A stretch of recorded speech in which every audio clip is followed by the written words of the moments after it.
Hey everyone, welcome back. Today I have a message for you all on a very, very important topic for every single human being. There is not one of us who hasn't succumbed to the effects of guilt or shame.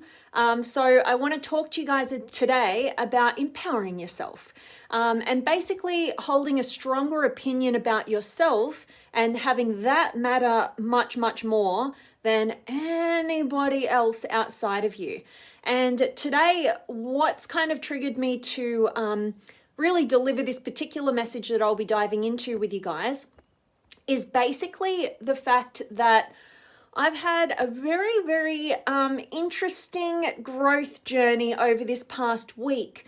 And actually had somebody very, very, very, very, very close to me, somebody who I hold in very high esteem, somebody who has known me my entire life, in fact, from the day I was born. And basically, I've had a very challenging situation happen where this particular person who I've held very dear to my heart, it's come to fruition that they have held a very strong, negative and very critical opinion of who they perceive me to be. All right. So this is why I'm driven to talk to you guys about this particular topic today. All right. So I'm going to dive into it, and I want you to be thinking about where is it in your life that you have been experiencing some sort of shame or guilt? And I want you to really think about it. Like, am I feeling guilty about anything? Am I feeling ashamed about anything? And it might be a challenging question to kind of drum up and dredge up because, of course, we as human beings don't really particularly enjoy the feeling of guilt or shame, but it's going to be really empowering for you and humanity when we actually look at this stuff. And I'm going to put myself out there like I usually do as the guinea pig of all things personal development, share my personal story with you so that it's really in the hope that you can relate it to your own life, and it hopefully will inspire you to break through to a new level of your self-awareness, your self-empowerment, and basically all the good things in life. All right, so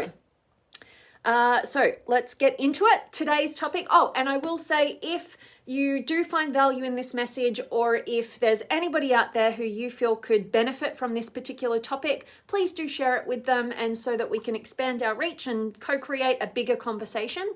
But today I'm going to be talking about why guilt and shame are the major currencies of control and manipulation, and how to never be bought again with those currencies, right?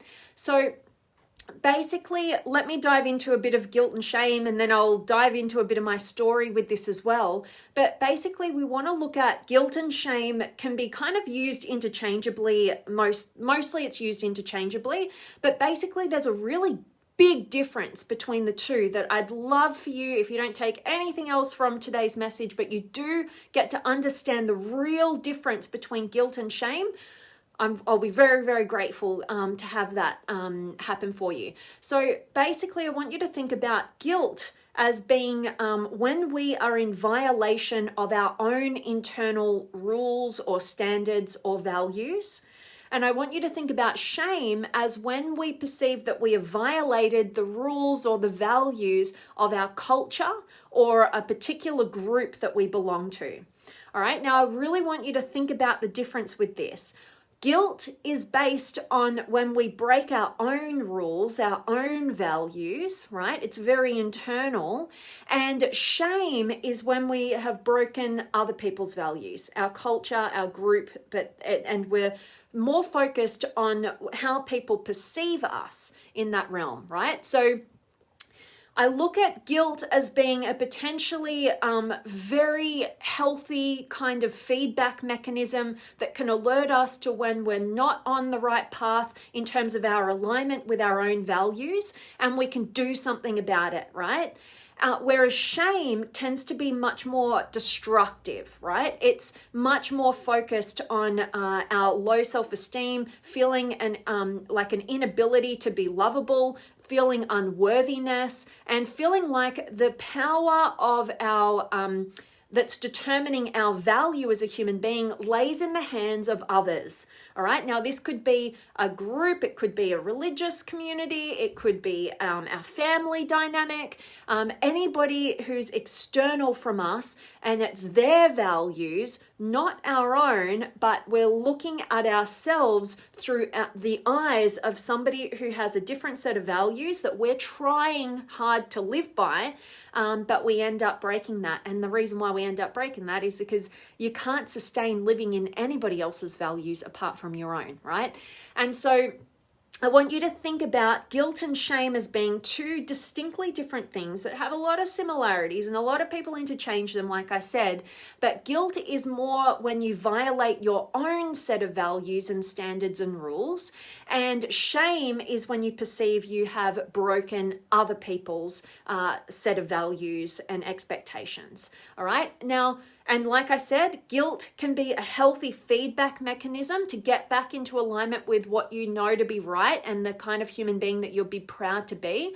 And shame is very destructive and attacks who you are as a person and your value and your lovability. And you give all the power to some external authority, right? So I hope that just starting with that explanation gives you something solid to think about. And basically, when you think about guilt and shame that way, you want to really ask yourself the question as to, which authority do you direct your power to? Because if you're directing your power to an internal authority, right, your own values, basically that might leave you susceptible to guilt. But like I said, it's a healthy feedback mechanism to experience some guilt when you know you're out of alignment with what you know to be right for yourself, right? So you're living to your own internal values when you place the power in the internal authority. You tend to value yourself, you have higher levels of self-worth, and you're consciously expanding who you are in this realm when you're internally focused with that authority. Now, you could be, on the other side, you could be putting the power into external authorities. So you're trying to live to another set of values. Like I said, be that another person that you're putting on a pedestal, be it another group that you belong to, whether that be religious or some sort of cultural group or a family group, and you're trying to live to the expectations of values that are not your own, which puts you in this place of disconnection from self. And your value is determined by external sources. So you are trying to mold and manipulate yourself into living to those expectations, which is futile, because at the end of the day, it's very hard to sustain. It's unsustainable to operate in alignment with other people's values without breaking them here and there. Like, it's just going to happen because they're not who you are, right? Basically. So that's the question to ask. Where am I putting the power? Am I putting it in my own internal authority? And I know who I am. I know what I value. I know the kind of human being that I'd be proud to be. And I'm fully aligning with that. And if guilt pops up, I use it as a valuable and healthy feedback mechanism to remind me and alert me to the fact that I'm off path in those internal value structure.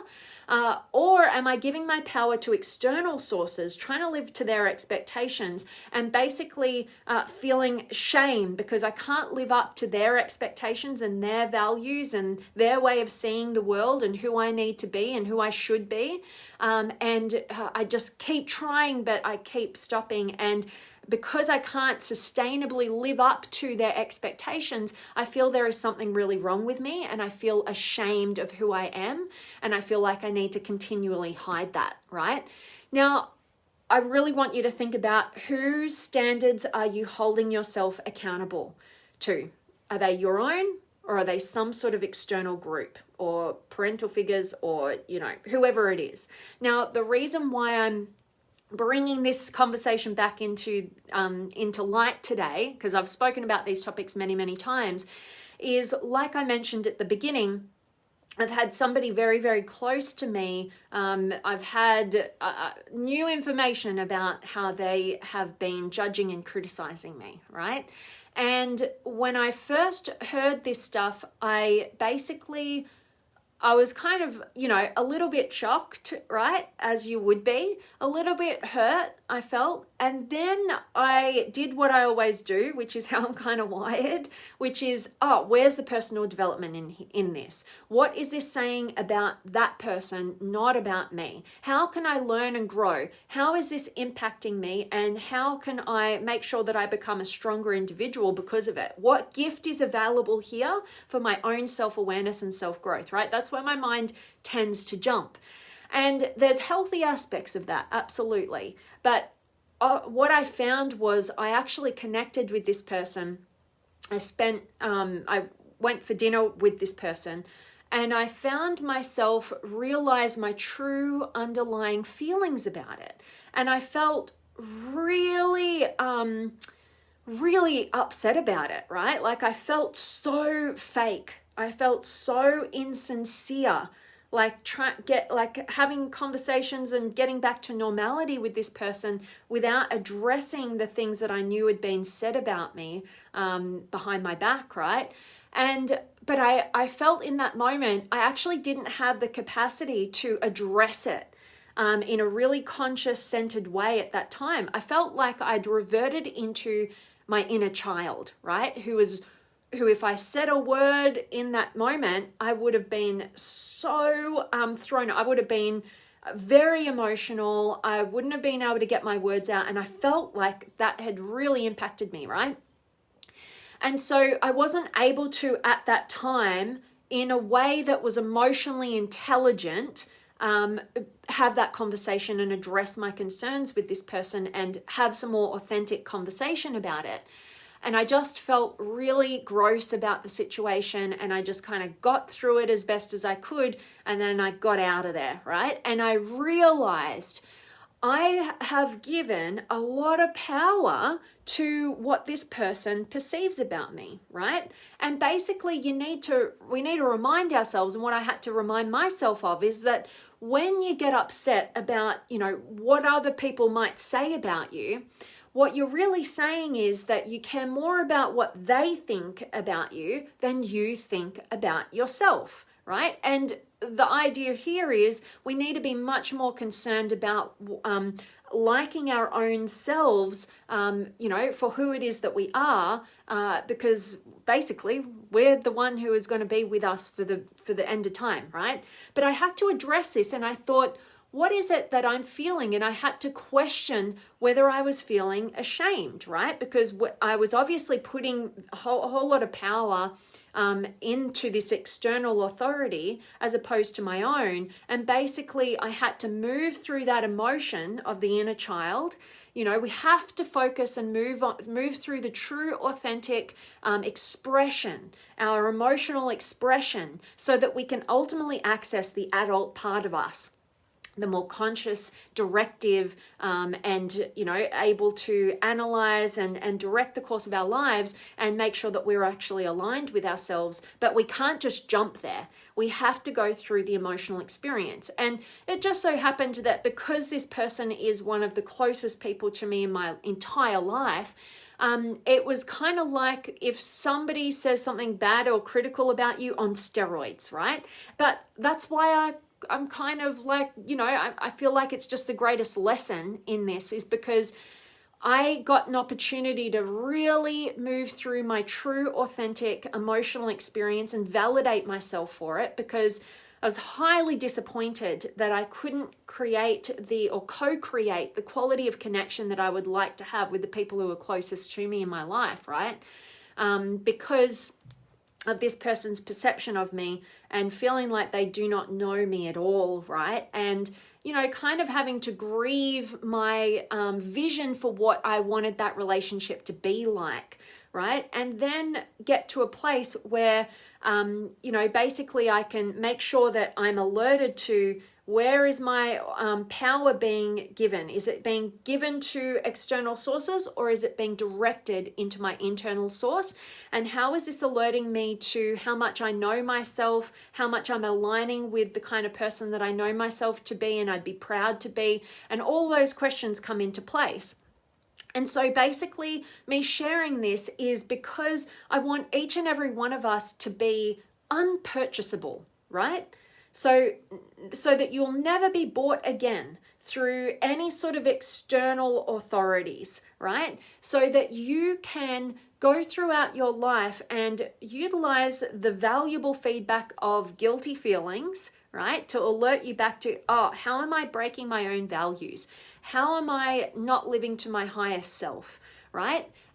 Or, when you feel a sense of shame, being alerted to, oh my gosh, I'm trying to live to the expectations or values of some other person or some other authority.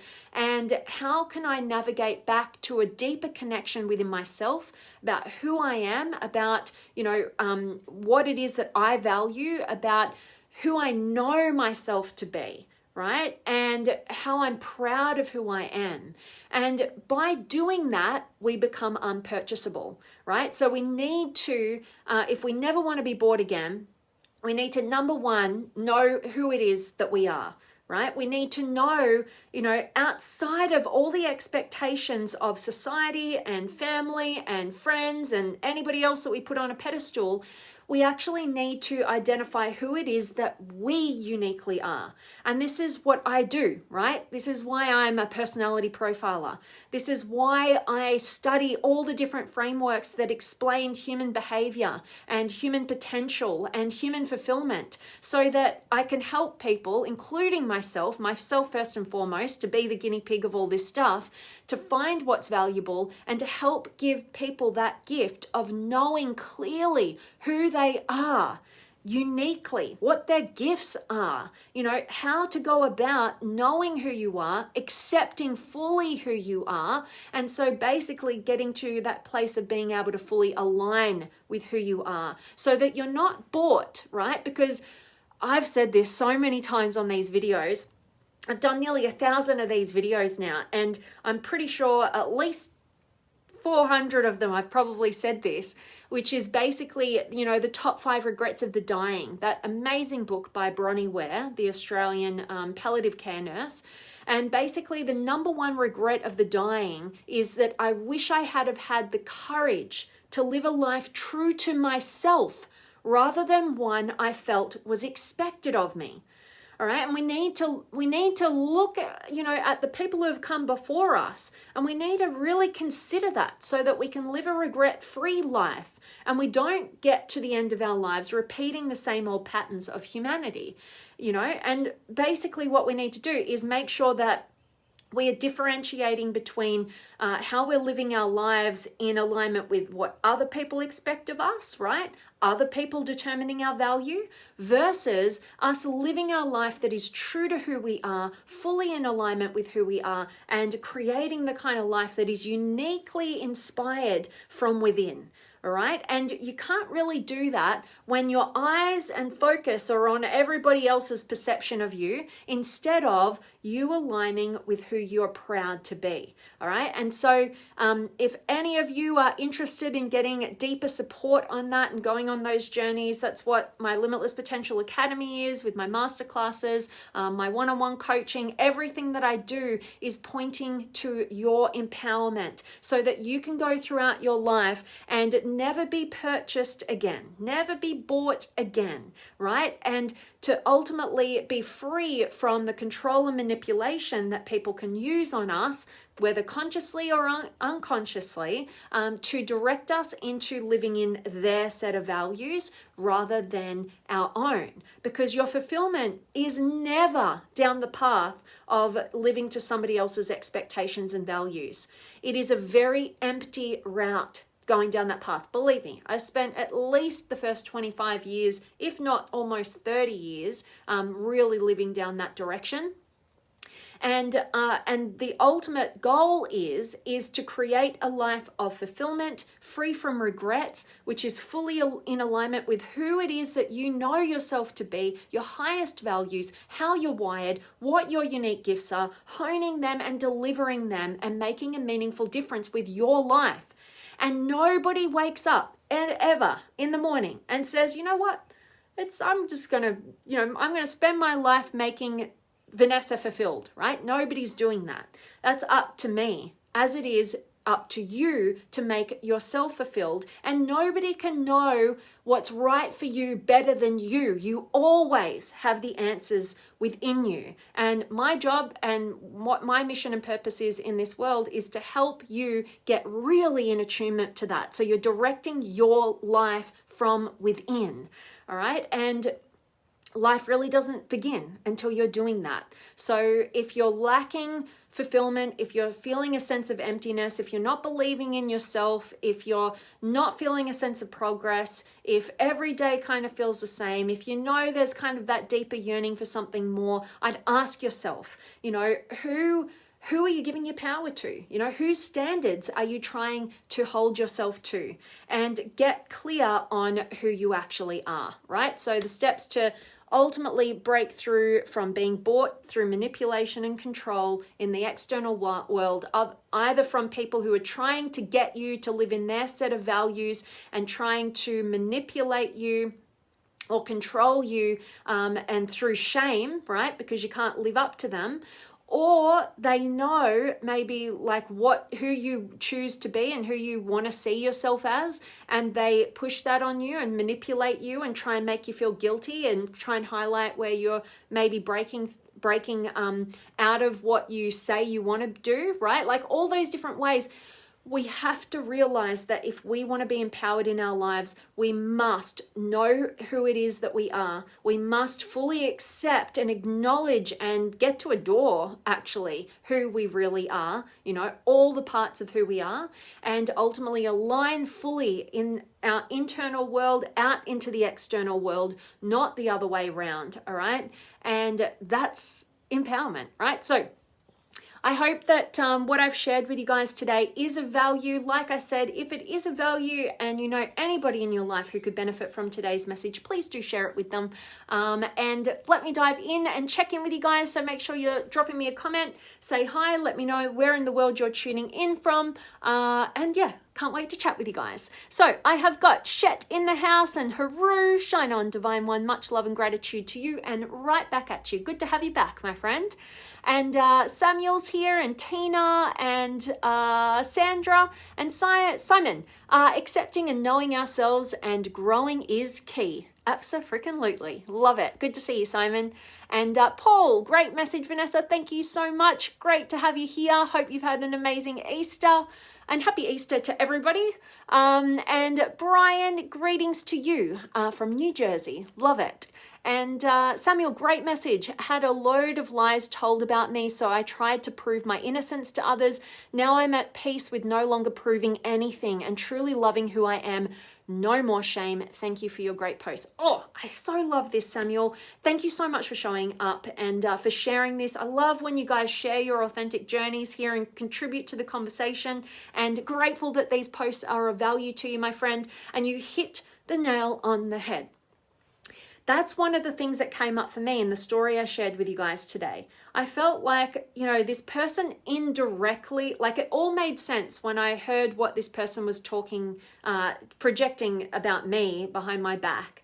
And then I started to add up all the indirect comments they were making to me in given moments that were making me feel like, it's really exhausting hanging out with this person because I feel like I have to justify, I have to explain, constantly. And that was kind of a wake-up call, right? And that is so perfectly put, your experience there, Samuel. We oftentimes, we do, when people get us wrong and they don't know who we are, we want to justify, we want to explain. Every human being wants to be understood and accepted for who they are. And so when we don't feel understood or accepted, we want to justify that. And particularly people saying things that are completely off base, we want to have a voice about that, right? But there's a difference, right? When we are constantly we're putting more value in this other person, changing their perception about us, and we're kind of groveling almost to change their perception rather than just standing true in the truth of who you are, right? And not being swayed by other people's misinformed information. And there is a difference between the people out there who get it wrong and make a projection, but if you communicate with them, they understand, right? Those are the people, they're open to understanding. They just didn't have the right mindset or perception, right? And then there's other people like this particular person in my life, which over the years I've realized it's just that this person is not, they're not going to change, right? There's nothing I could say that would change their opinion. They're set in their story of who they perceive I am. And that to me is very disappointing and heartbreaking because, like I said, of the vision I would love to have in this particular type of relationship, family relationship, right? And because I can't break through, it's gotten to this point where basically there's a really fine line between just accepting somebody for who they are and knowing you can't change them and all this, and putting yourself in an environment where it's toxic, right? And where you're being judged and criticized and assumed a lot about, and there's no room for your actual truth to come forward to enlighten them with. They're just staying stuck in their self-righteousness, right? So that's what I'm looking at this situation, like I do all situations. Where's the growth for me?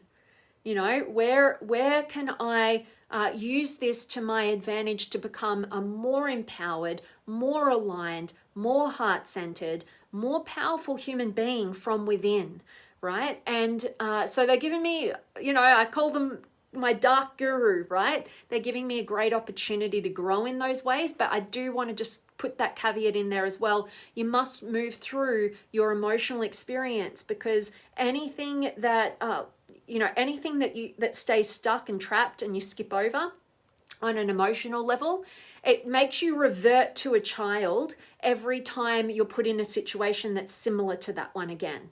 And if you want to be the adult and the empowered adult in your own life, you've got to nurture that inner child, that emotional being within you, and validate their experience that's justified, right? Things do impact us. We are human beings, right? We have the full spectrum of emotion, and we need to be able to feel through that, nurture that inner child before then moving into that empowered position like you are with that, what you've shared there, Samuel, in terms of no longer needing, being at peace and no longer needing to prove yourself to others. All right. I love that. Thanks for that share.